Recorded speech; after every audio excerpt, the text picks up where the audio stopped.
Hello student, आपने first video में exercise 8.1 देखी जिसमें हमने गिवन डिजिट को डायग्राम के अकॉर्डिंग किया।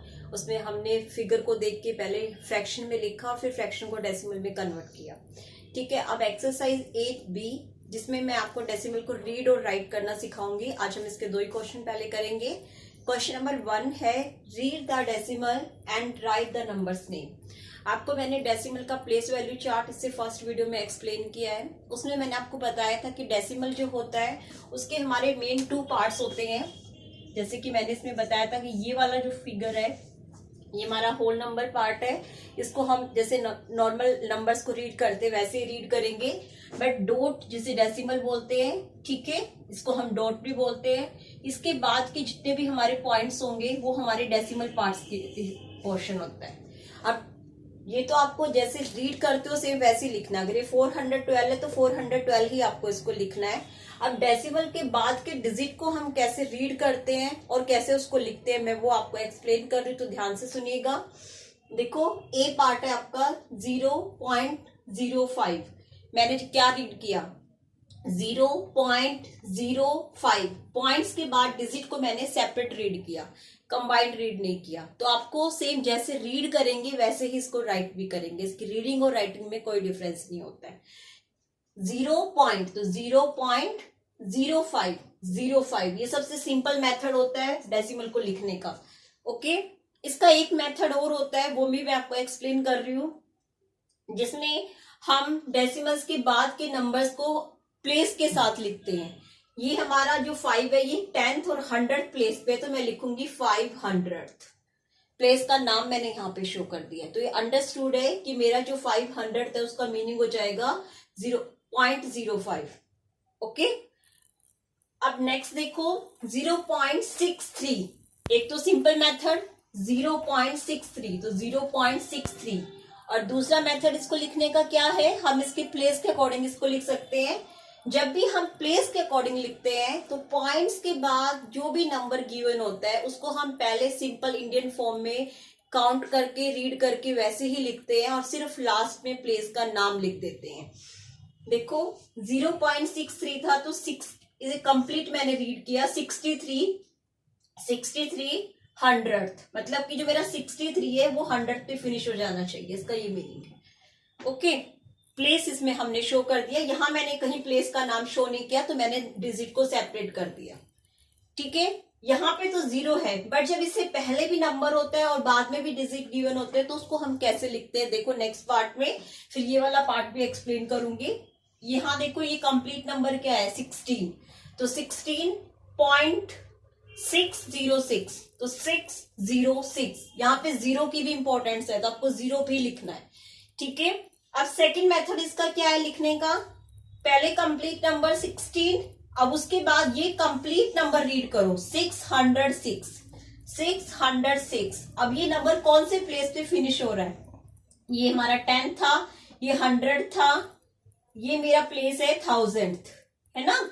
तो यहाँ पे हम लास्ट जिस प्लेस पे डिजिट फिनिश होगा उस प्लेस का नाम सिर्फ आपको लिखना है। इस फॉर्म में आपको जब ये तो नंबर्स नेम लिखना, आप दोनों में से कोई भी लिख सकते हो, है ना, जो आपको इजी लगे। बट जब हम इसका अपोजिट करेंगे, आपको नंबर्स नेम गिवन होगा और आपको फिगर में लिखना होगा, तो उसमें आपको इन दोनों में से कोई भी लैंग्वेज में क्वेश्चन मिल सकता है। इसीलिए आपको पता होना चाहिए कि दूसरे मेथड में जो बोला जाता है उसका मीनिंग क्या है। ओके, तो वहां पे हमें प्लेस को मेन काउंट करके लिखना होता है। जो भी प्लेस का नाम लिखा हुआ है उस प्लेस पे आपका गिवन नंबर फिनिश हो जाना चाहिए। देखो बेटा, एक नंबर मैंने बड़ा जानबूझ के लिया है। आपके फर्स्ट पार्ट में ऐसा डिजिट कोई भी गिवन नहीं है, तो आप इसको देखिए, मैं इसको एक्सप्लेन कर रही हूं दोनों में। अगर आप इसको सिंपल लिखेंगे तो कैसे लिखेंगे, ये क्या है 412.214, ये मेरा एक मेथड हो गया। सेकंड मेथड मेरा क्या हो जाएगा, स्टार्टिंग को तो मैं ऐसे ही लिखूंगी 412। ओके, यहाँ पे पॉइंट की जगह हम लिखेंगे एंड। ये डिफरेंस है, देखो आपने अगर ध्यान दिया हो तो जब मैं पॉइंट लिखकर लिखती हूँ डिजिट तो मैं डिजिट सेपरेट लिखती हूँ 606, बट जब मैं एंड वर्ड का यूज करती हूँ तब मैं गिवन नंबर को कंबाइंड करके रीड करती हूँ 606 और फिर लास्ट प्लेस का नाम लिख देती हूँ। तो यहाँ पे मैं अगर एंड वर्ड यूज करूंगी तो मेरा ये कंप्लीट नंबर क्या है 214। तो यहाँ पे आप लिखेंगे एंड 214 और ये कौन से प्लेस पे फिनिश हो रहा है 1000, तो लास्ट में उसके प्लेस का हम नाम लिख देंगे। ओके, तो ये चीज आपको ध्यान रखनी है कि अगर आप पॉइंट वर्ड का यूज कर रहे हो तो उसके बाद आप डिजिट को सेपरेट करके काउंट करोगे 606, और अगर आप एंड वर्ड का यूज कर रहे हो तो उसके बाद आप नंबर को कंबाइन करके रीड करके लिखोगे और जिस भी नंबर प्लेस पे वो फिनिश हो रहा है लास्ट में उस प्लेस का नाम लिख दोगे। नाउ क्वेश्चन नंबर 2, उसमें इसका बिल्कुल अपोजिट है, आपको नंबर्स में वर्ड में गिवन है और आपको फिगर में लिखना है। देखो बेटा क्वेश्चन नंबर 2 बिल्कुल क्वेश्चन नंबर 1 का अपोजिट है। राइट इन डेसिमल, आपको डेसिमल में लिखना है। ओके, तो यहाँ पे आपको होल नंबर और डेसिमल पार्ट्स की पहले पहचान होनी चाहिए। देखो ये है 60 75 एंड है, मतलब इसके बाद का जो पोर्शन है वो मेरा डेसिमल का होगा। ओके, तो 75 सिंपल मैंने लिख दिया। अब इसके बाद लिखा हुआ है 200, आपने फ्रैक्शन में पहले लिखना सीखा है ना, आप रफ कॉलम यूज कर सकते हो अगर आपको डायरेक्ट लिखने में प्रॉब्लम है तो 2/100 सिर्फ इस वर्ड का मीनिंग हो जाएगा 2/100 फ्रैक्शन के अकॉर्डिंग, है ना। अब इस फ्रैक्शन को आप डेसिमल में बहुत सिंपल मेथड से यूज कन्वर्ट कर सकते हो। नीचे 20 है तो ऊपर 2 नंबर्स के बाद पॉइंट 1 2 और ये पॉइंट ये होता है मेरा। अब यहाँ पे 75 के बाद आपको सिर्फ इतना ही लिखना है 0.02, या तो आप रफ कॉलम को यूज करके ऐसे लिखिए या फिर आप याद रखिए जैसा कि मैंने फर्स्ट क्वेश्चन में बताया कि यहाँ पे जो प्लेस का नाम होता है उसका मीनिंग होता है कि आगे जो लिखा डिजिट है वो इस प्लेस पे फिनिश हो जाना चाहिए।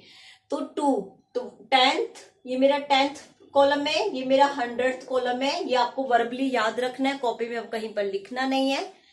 तो 10th कॉलम का डिजिट नहीं है तो सिंगल 100 पे हम 2 लिख रहे हैं तो यहाँ पे हम कैसे लिखेंगे 02। ओके, वैसे मैं सबसे इजी मेथड यही मानती हूँ कि आप पहले इसको रफ कॉलम में लिख लो, वहां पे डेसिमल में कन्वर्ट करो, ठीक है, और फिर उसी को देख के आप यहाँ पे लिख दो। मैंने बताया था जब डेसिमल के बाद कोई डिजिट नहीं होता तो हम यहाँ 0 लिखते हैं, बट यहाँ पे डेसिमल के बाद 75 ऑलरेडी गिवन था तो यहाँ पे 75.02 आ गया, ठीक है। अभी नेक्स्ट देखो 63,000 मतलब ये सारा जो डिजिट है ये डेसिमल के बाद का डिजिट है। तो 63/1000 मैंने पहले इसको फ्रैक्शन में लिख लिया अपने रफ कॉलम में। क्वेश्चन में मैं फ्रैक्शन में नहीं लिख सकती क्योंकि यहाँ मुझे डेसिमल में बताना है। तो अब इसको डेसिमल में कन्वर्ट करो, 30 है मतलब 3 नंबर्स के बाद पॉइंट, लेफ्ट साइड में ये 1 2 और इधर ये 3 डिजिट हो गए, 0 की हेल्प से डिजिट को कंप्लीट किया पॉइंट, फिर आगे 0, इसमें कोई नंबर है ही नहीं तो यही हमारा कन्वर्ट होके आ गया 0063। ओके, अब प्लेस के अकॉर्डिंग चेक कर लो 10 100 1000 पे मेरा 63 फिनिश हो रहा है, मतलब मैंने बिल्कुल सही लिखा, ठीक है। क्रॉस चेक साथ के साथ मैं कर रही हूँ। 1 एंड से पहले का जो डिजिट है वो मेरा कंप्लीट होल नंबर है तो 1 और पॉइंट यहाँ पे आ गया, मुझे पता चल गया। अब 4500 तो 45/100 इसको कन्वर्ट करेंगे तो क्या आएगा 1 2 ऑलरेडी 2 डिजिट है तो 45 पॉइंट्स के बाद ऑलरेडी 1 था तो यहाँ पे 45 आ गया, ठीक है। और वैसे भी काउंट करोगे तो 10th और 100 पे 45 फिनिश हो रहा है।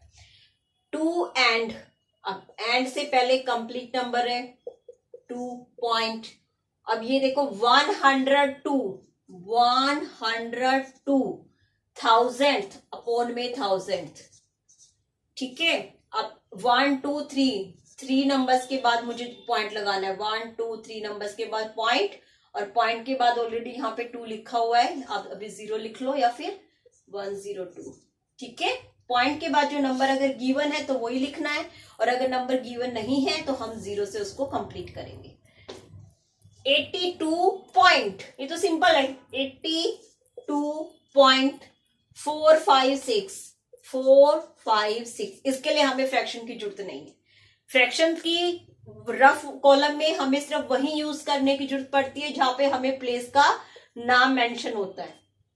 उसको हम वर्बली अगर हमें प्लेस याद हो जाएंगे अच्छे से तो हम कर सकते हैं, बट कोई मिस्टेक ना हो इसके लिए सबसे बेस्ट ऑप्शन है कि पहले उसको फ्रैक्शन में लिख लो, फिर फ्रैक्शन से वहां पे रफ कॉलम में ही डेसिमल में कन्वर्ट कर लो, फिर डेसिमल के पोर्शन को वहां पे लिख दो। याद रखिएगा, अगर आपको होल नंबर कुछ गिवन है तो पॉइंट से पहले वही आएगा, अगर होल नंबर गिवन नहीं है तो पॉइंट से पहले 0 आएगा, कभी भी वो ब्लैंक नहीं रहता है। ठीक है, उसके बाद हमें नंबर जरूर लिखना होता है, गिवन नंबर लिखो या फिर 0 से उसको कंप्लीट करो। अब ये सिंपल है, जहां पर भी हमें वर्ड पॉइंट गिवन है वो बिल्कुल अंडरस्टूड है कि ये तो हमें डायरेक्ट हम लिख सकते हैं 0 पॉइंट, तो 0.501 इसके दो पार्ट और भी हैं जिसमें पॉइंट वर्ड ही यूज है, तो आप उसको इजिली कर सकते हो। ठीक है ना, थोड़ा प्लेस वाले जो नंबर्स नेम है उनपे थोड़ा ज्यादा प्रैक्टिस आपको करनी पड़ेगी, बट अगर आप डेसिमल प्लेस वैल्यू चार्ट को अच्छे से लर्न कर लोगे, उसके प्लेसेस को याद रखोगे, तो आपको उसको लर्न करने में ज्यादा प्रॉब्लम नहीं आएगी और उसके आगे क्वेश्चन भी आप सारे इजिली सोल्व कर सकते हो। ठीक है, आज के लिए सिर्फ इतना ही। क्वेश्चन 1 एंड क्वेश्चन 2 के सारे पार्ट मैथ्स की कॉपी में कीजिएगा। एक्सरसाइज 8A जो आपकी है वो अपनी बुक में कीजिएगा, and please decimal place value chart को कॉपी में ड्रॉ कर लीजिएगा और उसकी प्रैक्टिस कीजिएगा और उसके प्लेस को लर्न कर लीजिएगा, क्योंकि जब आपको प्लेस लर्न होगी तभी आप कल की वीडियो को अच्छे से समझ पाओगे। ओके बेटा, टेक केयर, बाय बाय।